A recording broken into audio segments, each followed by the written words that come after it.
اعوذ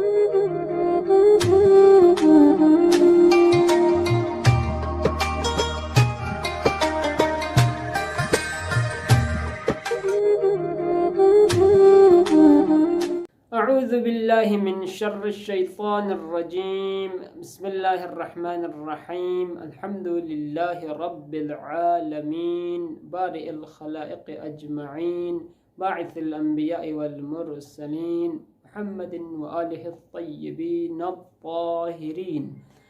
اللہم صل علی محمد وآل محمد۔ بسم اللہ الرحمن الرحیم۔ آج کی گفتگو میں ہم بسم اللہ الرحمن الرحیم کی فضیلت اور عظمت کے حوالے سے گفتگو کریں گے۔ بسم اللہ الرحمن الرحیم کے عظمت کے لیے یہی کافی ہے کہ اللہ سبحانہ و تعالی نے اپنی لاریب کتاب قرآن مجید کی سب سے پہلی جو سورہ ہے، سورہ مبارک حمد، اس کی سب سے پہلی آیت کریمہ پروردگار عالم نے بسم اللہ الرحمن الرحیم کو قرار دیا۔ یہ بہت بڑی عظمت اور اہمیت کے حامل ہے۔ دوسرا یہ کہ پروردگار عالم نے اسم اعظم، پروردگار کو اپنے اسم اعظم کو پوشیدہ رکھا ہوا ہے بسم اللہ الرحمن الرحیم میں، جیسا کہ انشاءاللہ اس میں آگے گفتگو میں ہم بیان کریں گے کہ امام رضا علیہ السلام سے منسوب روایت میں امام علیہ السلام نے بیان فرمایا کہ بسم اللہ الرحمن الرحیم اقرب الى اسم اللہ الاعظم من سواد العین الى بیاضها۔ جتنا آنکھ کی سفیدی اور آنکھ کی کالپنی، یہ دونوں کے درمیان جتنا قربت، ربط، تعلق اور یعنی رشتہ ہے، اسی طریقے سے بسم اللہ الرحمن الرحیم اور اللہ سبحانہ و تعالی کے اسم اعظم کے درمیان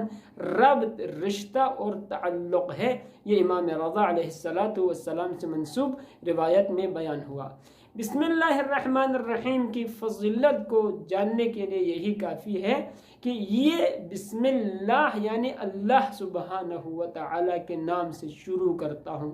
ابتدا کرتا ہوں۔ ہر کام کا آغاز، ہر کام کی ابتدا، چاہے چھوٹا کام ہو، چھوٹے سے چھوٹا، بڑے سے بڑا کام کا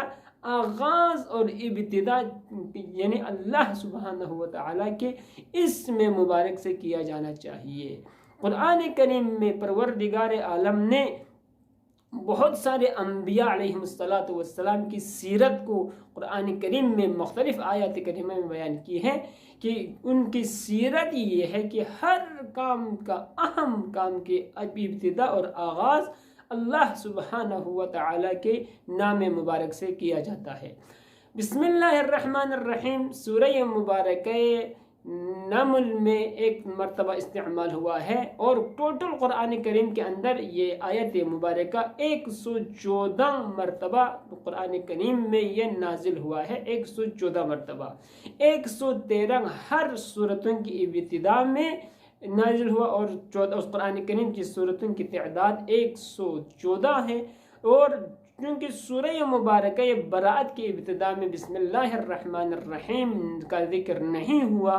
اور لیکن سورہ مبارکہ نمل میں حضرت سلیمان علیہ السلام نے بلقیس کے لیے جو خط لکھا گیا، اس خط میں حضرت سلیمان علیہ السلام نے اس خط کی ابتدا وَإِنَّهُ مِن سُلَيْمَانَ وَإِنَّهُ بسم اللہ الرحمن الرحیم، یہ خط جناب سلیمان کی جانب سے ہے اور یہ اللہ سبحانہ و تعالی کے نام سے ذکر کیا۔ پس سورہ نمل میں ایک مرتبہ اور دیگر 113 مرتبہ پہ یعنی قرآن کریم میں یہ لفظ یعنی ذکر ہوا، تو اس جہت سے ٹوٹل کل قرآن کریم میں 114 مرتبہ بسم اللہ الرحمن الرحیم کی آیت مبارکہ نازل ہوا، بیان ہوا۔ یہ خود قرآن مجید کے اس اہم ترین آیت کریمہ کی عظمت، مقام اور منزلت کو جاننے کے لیے کافی ہے۔ بسم اللہ الرحمن الرحیم کا لفظی ترجمہ یہ ہے کہ شروع کرتا ہوں، ابتدا کرتا ہوں، آغاز کرتا ہوں اللہ سبحانہ و تعالی کے نام سے، کہ جو کہ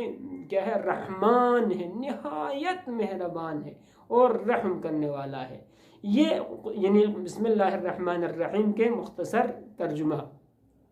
بسم اللہ الرحمن الرحیم میں لفظ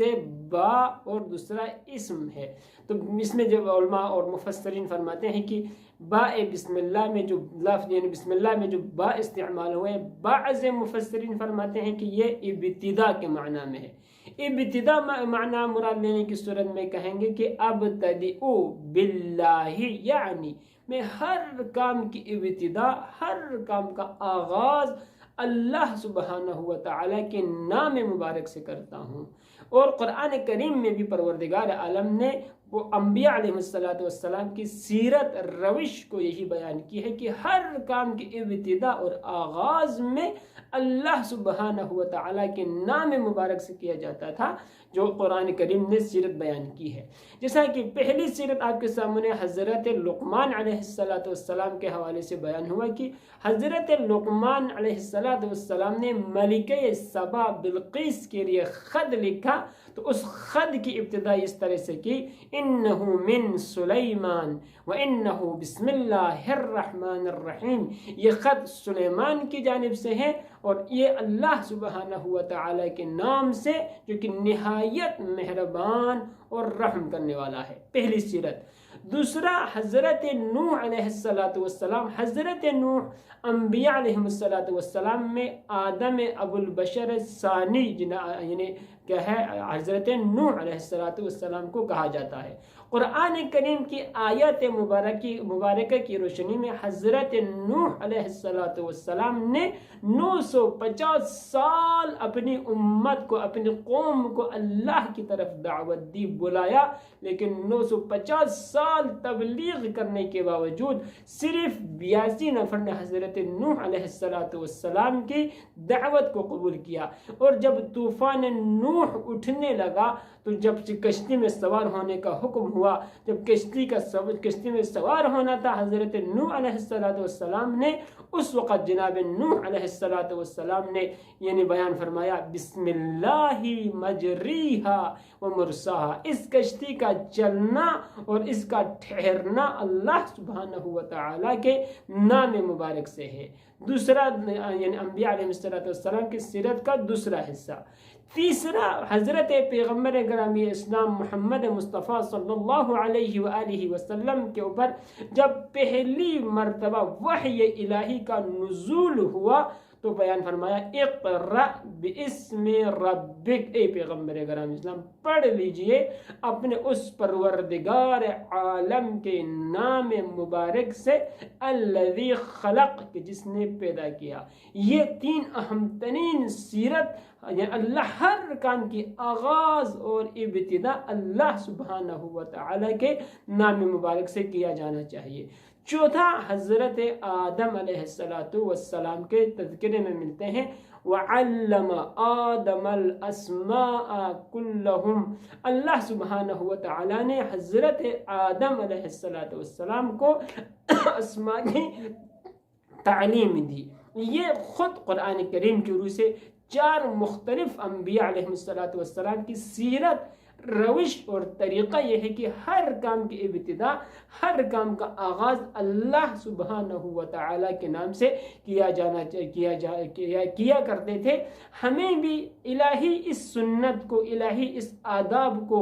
انجام دیتے ہوئے اپنے ہر کام کی ابتدا اور آغاز بھی بسم اللہ الرحمن الرحیم سے کیا جانا چاہیے۔ اور پیغمبر گرامی اسلام محمد مصطفیٰ صلی اللہ علیہ وآلہ وسلم فرماتے ہیں کل امر ذی بال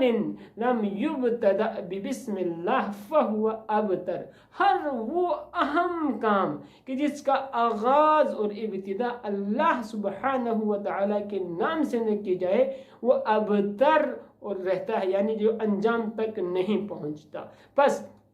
انسان مومن کو چاہیے کہ اپنے ہر کام کا، چاہے چھوٹا سا چھوٹا، بڑے سے بڑا کام، بسم اللہ الرحمن الرحیم اور اسم مبارک اللہ سبحانہ و تعالی سے آغاز کرنا چاہیے۔ انشاءاللہ اس کی مزید توضیح، مزید وضاحت اور احادیث معصومین کی روشنی میں بسم اللہ کی مزید ہم تفصیل کل کی گفتگو میں بیان کریں گے۔ السلام علیکم ورحمۃ اللہ وبرکاتہ۔